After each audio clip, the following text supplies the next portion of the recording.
Hey guys, this is Hell Hades. This is going to be another Raid Shadow Legends video. Guys, we've got a times 10 event coming this weekend. As ever, they've kind of keeping to their normal setup, times 10s, times 2s, times 10s, times 2s. You definitely get more bang for your buck if you go on a times 2 event. So you get 2 times the chance of pulling better champions. On a times 10, you've got a 10 times chance of pulling one of the champions on this list if you pull an epic or legendary, but the chances to get an epic or legendary do not go up. So it's always a bit of a kind of, who's actually going to choose to pull in a times 10? It's normally if you really need that type of champion. And this weekend they're going to do champions which have got either a burn or a freeze. So hot and cold, what do you want? Let's go into see who we've got. Just wanted to say as well, it's the last chance for people to enter to win the whale account. So the account giveaway is going to be drawn tonight on my Twitch. If you want to do it, I'll link this article from the website and you can go and get involved. But it is a massive account. So and it's also going to be a second place prize of my free-to-play account. I will be starting free-to-play again. So I will link this. If you want to go and take a look, feel free. So let's have a look then. We have got 8 champions in the mix. I just read the comment at the end there. We get a comment from like the content creator guys, the support team, and it says here, we're having an Orthodox Christmas day off tomorrow in Ukraine. So I'll be back to see you on Friday. So if you've got any problems tomorrow, they're not going to help. Right, let's do this. What we got? We're going to start off with a couple of epics. So we'll start off with the freezes. And the first on the list is Luria. Luria is kind of like mid-tier epic, but with a ton of debuffs. She's got an absolute ton of stuff going on in her kit. For me, I wish she would make up her mind what she wants to do. Like, if she made up her mind and she was like, you know what, I've decided I'm going to be a decreased defense champion on my A1, I think her value goes up a ton because RNG in this type of stuff is actually not that helpful. But she's got on her A1 a 50% chance, books up to 75, of placing either decreased defense, heal reduction, or decreased speed. Now, all of those are amazing for Finite. Decreased defense and decreased speed, amazing for Spider. Decreased defense and speed, amazing for Ice Golem. In Doom Tower, decreased speed and defense, amazing for some of the bosses. Actually, heal reduction, amazing for Agref as well if she starts getting turns. So there's a bunch of really good stuff in this A1, but you can't control it. So I don't love it because of that. She's got this AOE on her A2, 50% chance, books to 75 of freezing. It's the highest freeze chance of an epic. It's a great skill. And it also has a block revive built into it. That's quite hard to activate, but it's possible. So you could block revive the Ice Golem ads from coming back, and it's an AoE. You could block revive in the arena, but she doesn't hit crazy hard. She hits okay, but not crazy hard. But this is a good skill still. Freezing and block reviving on an ability, brilliant. Block revive doesn't work on like Spiderlings. The Spiderlings count as a new enemy every time. But a freeze on the Spiderlings is really strong. So that's good. She's also got this A3, removes all buffs from an enemy, and then a chance to put block buffs in its place, 100%. So her kit is actually cool. It's really cool. High speed, high attack, low defense, low HP. So she's quite hard to keep alive.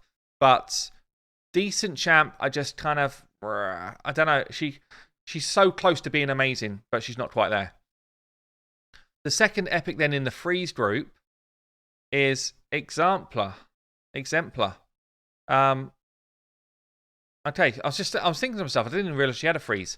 So she is a void epic. I'd be surprised if many people have got voids left after just doing a ×2 event on voids. I've literally got one lonely one sitting there now.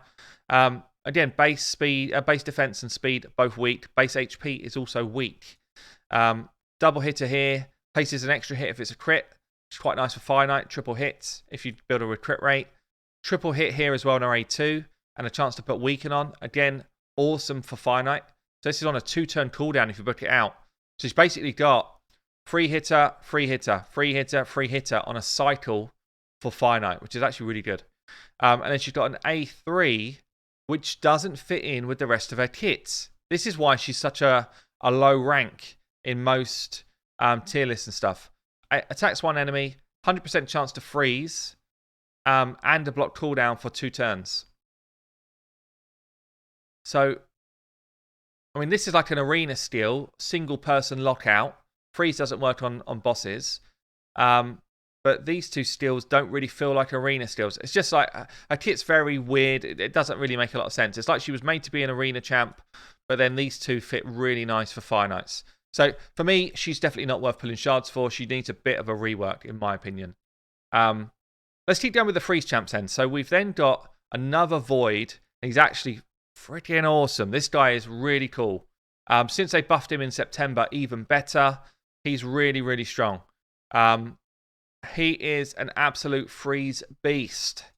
AOE freeze, 100% chance for this to land if you book it out. 4-turn cooldown if you book it. And he gets another turn after he's put the freeze out there. At the same time as freezing, it removes 2 random buffs. So if you're going up against a Chris team in the arena, he'll rip that Chris buff straight off of everyone, and then he'll freeze them. It's really good. He'll then follow up with this A3, which is a slam, basically. If you build him with high damage, this is a one-shot. This will one-shot anyone with high damage. But you kind of have to build him high accuracy to land his freeze. So it's hard to get all of this stuff going on at the same time. He's got this passive as well that has a 50% chance of placing a freeze if he takes a hit. So, if he takes a hit and loses more than 20% of... If this champion loses more than 20% of their HP, yeah. So what you can do is you can build him high HP. He's got quite a high base anyway, and like middling defense, which means that pretty much anyone who hits him in most content will at least take 20% of his health. And then you've got a chance, high chance as well, 50% chance of freezing your enemy. It's a really good passive. And then his A1 is just a double hitter, attacks another time if it's frozen. So his kit's quite simple to activate, quite simple to understand, and he is really, really good. Great Void Legendary, but again, who's got Void Shards right now? And then if we look at the final champion in the freeze group, it is, Shiramani. Shiramani, I play quite a lot of League of Legends with friends, and I keep calling Shyvana Shiramani. So I've got raid on the brain. I can't get it out of my head. Brilliant base stats, like awesome base stats across the board. Support champion, freeze on an A1, triple hit, low chance for it to proc, but it can proc. It can be clutch in an arena fight if this goes off, or in a wave situation if you're using her for dungeons. She's got an A2, which heals one ally a lot, and then everyone else 20% of their health, and puts continuous heals out there as well. 4-turn cooldown. It's a nice kind of support-based skill. It's not amazing, but it's nice. But this is what she's all about. 100% if you book her, chance to freeze for 1 turn. Also fills this champion's turn meter by 10% for each attacked enemy. So normally you're going to be using her in Faction Wars or the arena or dungeons, and she's hitting at least 4 people. So she's getting 40% of her turn meter back each time. This ability hits really hard. If you build her for the arena, get her accuracy up so it lands, get her crit rate up, get her attack up, and get her speed to where you need it to be. I have one-shot entire waves, entire teams with this ability. It hits really, really hard. It's a great second. She's a great second champion for you to go in your arena team after a speed booster to do control and a bunch of damage at the same time. Really good. And then she's got a defense in Faction Crypt's aura. She's great for Faction Crypts, great for dungeon kind of control, and awesome in the arena. I actually think she's one of my favourite freeze champs. Really like her. So that's a good one on the list. Now, if we look at the Burn Champions, so we've got a mixed bag here. We're starting off with the weak, the chaff. Kalia. She's just terrible. She is terrible. Yeah, she's got HP burn. Which, if you're early game clan boss, she's okay. Early game clan boss, she's got a place. After that, I don't know where anyone would use her. very weak base defense, good base speed, good base attack, very weak base HP. She's so difficult to keep alive. And when she is alive, even with all of this attack, she's weak sauce. Weak sauce. Yeah, she's not great. Not great. We've then got her partner in crime, who used to be equally as weak sauce, Jotun. He's now like middling. He is an HP-based champion. His damage is based now off HP. They changed it in September. And now he can hit, actually. He can hit pretty well. But he's still got these silly... he's still got this silly weak sauce defense for an epic. I just feel like any epic should just have the big version. Come on. He's an epic. Give him the big version. And actually, if you give him the big version, he's totally relevant in Clan Boss. That one change makes him totally relevant in Clan Boss. But as he is, not relevant. HP burn is good, though. He keeps it on. He's actually good to keep the HP burn on for you on like someone like Soraf, because it goes on for a good amount of turns here. Look, 4 turns, and it's on a 3-turn cooldown. So you should keep it up for the whole fight.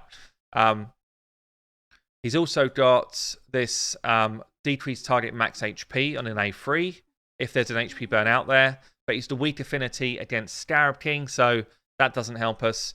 Very weak base speed as well. He's okay now. He's not great, but he's not bad either. He's kind of middling. So that's the epics. If we go on to the legendaries, now we do have, I would say, the best champion in the game to face Soraf in Doom Tower, Ignatius. He's also one of the best Nightmare Campaign farmers in the game. He's also one of the best Spider champions in the game. And he also hits like a truck if you build him the right way in the arena. So this guy is high class. He is quality. You can check out any of these guys, by the way, in terms of my opinion on them, on my website whenever you like. I've got a champion page on each one of these. And I kind of go in and rate each of them around their own areas. But he's got this HP burn. The reason why he's so good is the debuff cannot be resisted. Yeah, so bam, it goes out there, 100% chance to land, which means you don't need to build any accuracy in his kit to make that ability land. Against Soraf, who's got this kind of like, you need like 500, 600 accuracy or something mental. I used him and I need no accuracy and it lands. So really strong. He's got a kind of off chance of a stun on an A1, which is good for the arena if it lands. And then he's got this chance to provoke on his A2. So if you're building him arena, you actually do want some accuracy and you get your provokes out as well. And then he's got control, damage. He's got a lot. This guy's really good. Amazing base stats apart from his speed. He's got defense aura everywhere as well. Great for faction wars. Great for spider, any type of spider in the game. He's actually also just pretty good. Like, you throw him into a dragon run and he'll hit hard. He'll provoke people. He'll damage them. He's a good champ. Really good champ. And then we've got one last one who I don't have actually, who is also really strong. So he was buffed in September. He's got A1, places increased speed on himself if he hits with a crit. I like this kind of conditional that I can control. So this is good. Places 30% increased crit buff on this champion if the attack is not crit. So, I mean, the chances are you build him with enough crit to always make this an increased speed, but that's up to you, I suppose. Triple hit on his A2, places an extra hit for each buff on the debuff target. Sorry, places an extra hit for each buff or debuff on the target. So if you throw out a number of debuffs first, like 3 different debuffs, decrease defense, weaken, and whatever, something else, a poison, then he places extra hits for each of those debuffs. So he can actually hit, it's already a triple hit, he can hit 6 times. Yeah? Places an HP burn for 2 turns and a true fear for 1 turn on all enemies if he places 3 extra hits. So if you think about the spider, as long as he's got 3 debuffs on him, he will place HP burn and true fear out on all of the spiderlings if the main spider's got 3 debuffs before he goes. It's crazy. Crazy, crazy, crazy. Also steals all the buffs from the target. So even for the arena, this is kind of crazy because you're fearing the whole enemy team, stealing a ton of buffs, doing a load of damage. In the arena, it's harder to get your debuffs out there before he goes. But for Spider, it's awesome. For other Doom Tower sections, it's awesome as well. Wave Clear, it's awesome. Really good. He's also got this kind of wafty A3, places increased defense on himself places a fear on all enemies, places true fear if they're under block damage, places decreased speed for 2 turns if they're under shield, and they cannot be resisted. Also places provoke debuff on legendary champions for a turn. Now, all of this seems weird because what you're doing, not weird actually, decreased speed on shield champs, great. Places fear on people under block damage, great. It's kind of like an anti-arena. Yeah, all of these buffs are big buffs that people place in the arena, and he's countering those buffs. So I like that. The provoke's a bit of a strange one because he's got really weak defense. He's never going to be built as a tank, but he does receives 15% less damage from legendaries, and the provoke only goes on legendaries. So it makes a bit of sense. However, and it inflicts damage equal to this champion's attack when attacked by legendaries, and it can't be a crit. So if he's got 5k attack, he's straight out hitting them for 5k as like a reflect. However, this is the big however, 15% less damage from legendaries is not going to save his life from a Trunda or from a Foley or from anyone really that's built to do damage. So I love the idea of this. I love all of this going on. I love the idea of this as well, but it needs to be more like 50% less damage for it to really make a difference, I think. But he's a fun champ. He's definitely like high tier legendary. So if you do end up pulling shards and you get him or Ignatius or Shiramani, they're all really, really strong legendaries in my opinion. So there you go, guys. This is going to be kicking in from Friday. Good luck if you are going to pull shards. I'm sure I'll do a few on my stream.